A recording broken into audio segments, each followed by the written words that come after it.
আসসালামু আলাইকুম, সবাই কেমন আছেন? আশা করি অনেক ভালো আছেন। আলহামদুলিল্লাহ এখন মোটামুটি ভালো আছি। আমার এই ব্লগগুলো অনেক আগেরই, আমি এখন ভয়েস ওভার দিচ্ছি। অনেক আগেরই, প্রায় মাস 2 মাস আগে।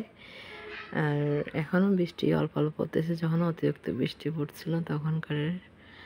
আর এগুলো আমি চারা রোপণ করছিলাম বীজ থেকে, করলা বলেন এটা। তো এটা আল্লাহর রহমতে উঠছে। আর আমি ভালো মতো সময় দিতে পারতেছি না গাছে, সেই জন্য আমি যত্ন নিতে পারছি না। যে সত্যি কথা, অসুস্থ ছিলাম বিগত 1.5 মাস যাবৎ। আমি বেড রেস্টে ছিলাম, একদমই কিছু করিনি। এগুলো ফোন করতেছে আর আমি ভিডিও করতেছিলাম ওইটাই। আর হ্যাঁ, মানে এগুলো অনেক আগেরই ছিল ধরতে গেলে। আমি যখন রেস্টে ছিলাম তখন আমি রান্না বান্না করিনি, তখন আমার বোনই করছিল।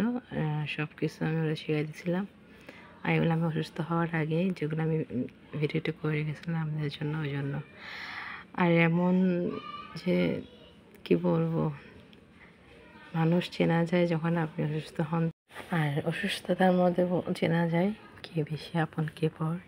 ওটা আমি হাড়ে হাড়ে টের পেয়ে গেছি আমার অসুস্থতার সময়। আর একটা কথা না বললে নয়, বিপদে পড়লে মানুষ চেনা যায় কে আপন কে পর, সেটাও সত্যি কথা। কিন্তু আমাদের মুরব্বীরা তখনকার, আসলে ওরা যাই বলতো, ওরা অনেকে এখন বলে কুসংস্কারের কথা, অনেক কিছু, কিন্তু আসলে না, সেগুলো সত্যি। তারা অভিজ্ঞতা থেকেই ওরা বলতে পারছে। আর আমার অসুস্থ সময় আমার পাপিটা আমার খোঁজ খবর নিচ্ছে, কী অবস্থায় আমাদের সেটা। আর আমার বোন একজন মুশিরাই আছে, সে অলওয়েজ সবসময় জিজ্ঞেস করে, আপু তুমি কেমন আছো, ভালো আছো, কী করতেছো।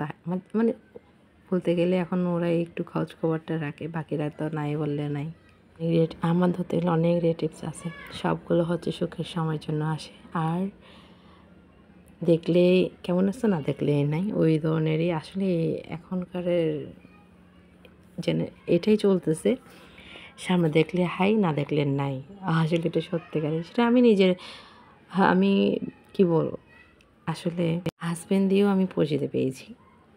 আমার হাজব্যান্ড থাকা সত্ত্বেও আমি আসলে কার থেকে আর আশা করবো, যে মেন তার কোনো খবর ছিল না।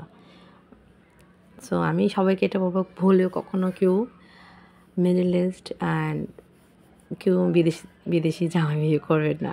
আমি হারে হারে একদমই আমার অভিজ্ঞতা থেকে বলতেছি, একদমই না না না। প্লিজ রে ভাই বোনরা, আপনারা কেউ আপনার বোনদেরকে বিয়ে দিবেন না।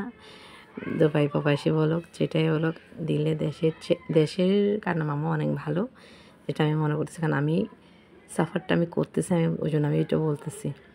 এমন না যে না, আজকে আমার বিয়ে হয়েছে 9 বছর আমি ওটা ভুক্তভোগী, সেই জন্য বলতেছি। বলেও হ্যাঁ, আপনারা এমন জামাই দেবেন যে আমেরিকা ইউরোপে ওরা বনি জায়গা, ওদের সাথে সমস্যা নাই।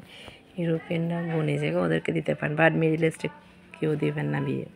কারণ তাদের বউদের জীবনটা একদমই নরক বলতে গেলে সেম।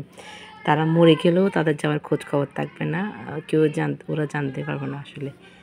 সো এই জন্য বলছি, দেশের কানামামা অনেক ভালো, আমার এক্সপিরিয়েন্স থেকে আমি বলতেছি সেটা। হয়তো পারে অনেকেই আছে ভালো, সবাই ক্ষেত্রে সেম তা না, হয়তো বা আমার লাককে পড়ছে ওই জন্য সবাই যে খারাপ হবে তাও না। কিন্তু হয়তো যারা এখন শুনতেছেন বা মিডল ইস্টে থাকেন, তারা আমার ব্লগ দেখলে বলবেন আপুটা, আসলে সরি আমি আপনাদের সবাইকে মেনশন করতেছি না, কিছু কিছু ক্ষেত্রে আছে যারা আছে বিদেশি। কি নেক্সট ব্লগের জন্য আবার দেখা হবে। সবাই ভালো থাকবেন, টিল দেয়ার, হুদা হাফেজ, বাই বাই। নিজেকে নিজেই সামলাতে শেখো, যা দেখছো সবটাই মোহমায়া, বাকিটা প্রয়োজন আর স্বার্থ। আর মানুষ, সে তো আবহাওয়া।